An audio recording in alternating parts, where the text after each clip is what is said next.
Welcome to Village Talk Podcast with hosts Cortland Jones and Shauna Felton King. Village Talk highlights the views and voices of the community. And now your hosts, Cortland Jones and Shauna Felton King.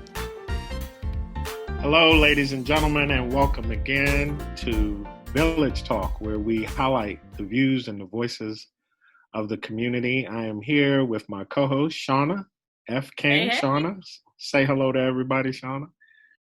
All right. It's good to see everybody. I am excited to be here with you, Cortland. This is is this our fourth show? I believe it's our fifth show. Oh, yes. Fifth show. Even better. It just feels like, we've been doing this we feel like old pros now, and we've got regular listeners who tune in for this. So I'm just excited to be able to sit down with you today. Yes. And on that note, I want to take a moment to really express my sincere gratitude and appreciation to our regular listeners, those people who tune in, as well as those who stop by and take a look at our replays. We want to thank our community for their support of our podcast. And how about our previous guest, Cortland? I mean, who have we had so far on this show? I mean, I know who I'm kind of was excited about, the show with Dr. Mark E. King on it, where we really talked about fatherhood and some things about an educator's journey. Who else do you remember? Having Mrs. Robin Pope Brown, the educator's journey. I just recently had a conversation with her and was definitely appreciative of having her on the show. And our most recent guest, Kathleen Arbin, mutual friends of us both, who came in to talk about an important topic of social justice and her experience, which actually was very intriguing to me to hear her talk about her experience in South Africa as a young adult, and just how her mom and the things that her mom said to her really laid the foundation for where she ended up now as an adult. So the show has been great. The experience has been really good, and I really enjoy sharing this platform with you. And it's okay to brag on your husband. I still have been impacted to this day by him being on the show. So he enjoyed it. I said, wow. He's been one of the top rated shows that we've had so far. I said, we're going to have you back. And he said he might have to charge me the second time. So I don't know if I got to hook up with him no more. So, but look, I'm excited tonight just about, what we're chatting about today, because we might have some people who really were intrigued by the title of what we're calling this, who got some ideas about what they may want to kind of give out to the world. So what are we chatting about tonight? The right time to write is now. Right now. The right time to write is right now. Got that little play on words. All right now. So it's the right time to write. And I think, many of you and I both being published authors, and I've known you for a long time, and just thinking about how differently we both came into this title of author. Wow, yeah. I thought would be really, because both of us get inquiries from people to say, oh, I've always wanted to write a book. I've always wanted to do this. And I don't know about you, but sometimes I feel a little ill-equipped to tell them, okay, we'll do this, and this. And so this conversation tonight, I think, might be beneficial, especially coming from you. You've been at it for longer than I have, to kind of get some ideas about what might be some steps or things that people might want to do if they want to write. Because you're right, it is the right time to write. The right time to write is now, especially during the pandemic. And when I listen to what you're saying, that pretty much was my mantra to my son, helping my son publish his first book. The repeated message to him was, time is all we have. So time can't be the reason why we're not getting the project done, the work done, saying I don't have enough time, when time really is all we have. Wow. And that was helpful for him, but it was also a reinforcement to me, because no matter how successful you get, managing time will always be a needed skill. Especially if you're a parent, married, you work 9 to 5 and you're trying to run a business, managing time becomes essential to your overall success and well-being in all those different roles. But in what you were talking about, I remember my journey when I started. It was not as easy as it seemed. And one of the things that was extremely helpful for me was having someone I could talk to about my process. Okay. And Kathleen actually was that person. And what made it beneficial, what in my mind was like, I do not want every time I had the privilege of talking with her, be like, well, I wanted to do it, but I didn't get it done. So that became my motivation, whether she actually asked me about what I was writing. Just the fact that I knew I had someone to talk to, I did not want to keep telling her I hadn't done anything. It was kind of a level of accountability that you created that I think is so, sometimes it creates a little bit of positive peer pressure, I guess the word might be. That's a good word. Because I know in the work that I do, sometimes I would speak at a school or at a conference or something, and someone would say, do you have a book? And I would say, no, I don't. I need to. I just don't have time to write it. But like you're saying, I let time kind of manage me. But I remembered hearing somewhere, I'm not sure where it was, but I decided to give them my email. I was like, you know what?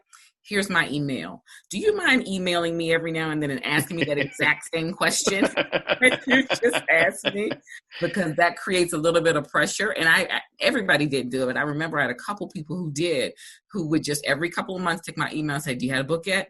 Do you have the book yet? And you're right. Sometimes you want to be able to do that, not for difficult pressure, but just to know that, especially to know that some people are looking for something from you. But I'm curious, Cortland, because I know, but our listeners might not know. How did you become a writer? I mean, is this something that I think you were born writing, because I remember you back in the day writing beautiful things, even when we worked together. How did you end up on this writing journey? So I love that question today, because I've had time to actually reflect on how I got here. I actually asked myself that question, and it started in elementary school.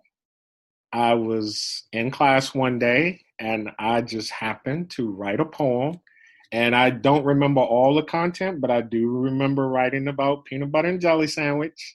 Ooh, that was deep. Wow. You went hard on that first one. I remember that being part of the poem or the short story. And I was so pleased with what I had done. I actually shared it with the teacher. And before I knew it, it was in the school newspaper. The peanut butter and jelly made the newspaper, really? Yes. And that was the beginning of my writing journey. Yeah. But you know what that tells me? That what if I'm a parent of a child who's writing those peanut butter and jelly poems now? Because don't stop them. Don't stop them. You definitely got to encourage that. And, to see, I think that was 5th grade, my poem in the school newspaper. It was like, wow, So you were published back then. Back then, and your question, I honestly was more reflective about my author journey once my book was published, because I was literally trying to find out myself how this all began. And then I remember in high school, I was writing poetry, like love poems, and I had friends who would say, hey, can I give this to my girlfriend? I was about to ask you which girl it was. So you were writing love poems for somebody else. You were ghost writing back then. But the peer affirmation that got something here, that guys would actually want to take what I had written and give it to their girlfriends, that was like, okay. And then before I graduated from high school, my comic strip was published in the high school newspaper. So that's literally how it began for me. Okay.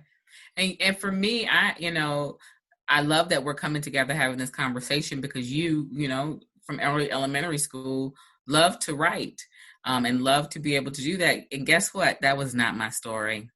That's not my story at all. I like math. I like science. When it came to writing, I did it because I had to for school.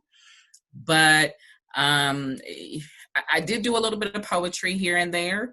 But, if you said the word essay or if you said report or anything like that, it was not something I was really excited to do. And, to think that now both of us, whether it was something where you knew as a child that you enjoyed writing and writing was relaxing or enjoyable for you, or even if you say, you know what, that's not really my thing, there are many people out there who say, you know what, but becoming an author, writing a book is something that I aspire to do. This conversation is really for them. So no matter where they are on the journey, no matter what they feel like they're bringing to the table, because I think some people just know, yep, that's me. And other people are like, I want it to be me, but I don't know that I can do it. When we come back from the break, I think we'll really be able to dig in and kind of give some ideas about what we did on our work to becoming authors. So on that, we're going to go ahead and take a quick break. Excited to see you on the other side of the break here at Village Talk, where we highlight the views and the voices of the community. Feature your business with a full or half-page ad in an upcoming issue of Vision and Purpose Lifestyle Magazine. Advertise your business, book, or event and reach potential clients. Vision and Purpose Lifestyle Magazine covers and features stories in business and entrepreneurship, education, performing arts, sports, community outreach, fashion, travel and real estate, health and wellness, and more. Contact us at info@vnpmagazine.com, or you can reach out to our Director of Sales, Ms. Karen McConnell-Jones, at 202-904-1000. Vision and Purpose, inspiring our community. We want to welcome everybody back to the second half of our broadcast, Village Talk, where we highlight the views and voices of our community. And Shauna and I are inviting our aspiring authors and those who have a passion for writing to tune in so we can provide tips and encouragement on the journey of writing. And Shauna, what do you think? What has stood out to you so far in your process, in your journey of writing, especially for someone who didn't feel like that was what they were called to do or gifted to do? Mm-hmm. What stands out to you? Well, I think I really had to find my voice. And as a classroom teacher, I felt that if I was writing, it should be to inform and to instruct. And so originally it was, okay, what information do I have to share with someone to teach someone else? And there are the books that are the technical books, the ones that are to teach information or teach a specific skill. But I think what I'm finding now, so my first book, School Smart, was more of how can I help parents and teach them some things to help them throughout the school year, helping to navigate the school year. And that was the goal of that book. But then really being able to say, how do you find a way to find your voice when it's not always teaching? Sometimes many of us have a personal story, a personal journey. And so my second book, which is Fearless, is a devotional that came from my devotions, my journaling of just writings that I just kind of had as I was waking up in the morning doing my own private time and writing what I was feeling about scripture and just kind of personal things. So I think one of the things that really helped me was to say, what is my purpose? What is it? It's not just that I want to write a book. What is my purpose beyond the book? Is it to instruct? Is it to teach someone a skill that you think you have that someone can learn? Or is it to share a story? Is it to motivate? What's really the goal? And knowing, as I think people talk about knowing your why is also very important in writing, to say, why would someone be drawn to the material that you have? And so that was kind of where I am. And I'm curious for you, why did you do this? How did you kind of start with this? Yeah, my why, because I definitely want to hear you share a little bit about Fearless, because I know for you that was a journey in a lot of different ways as far as the content of the book. But my why really was born out of just wanting to be able to inspire, to influence, to impact. I'm glad that you remember the writings that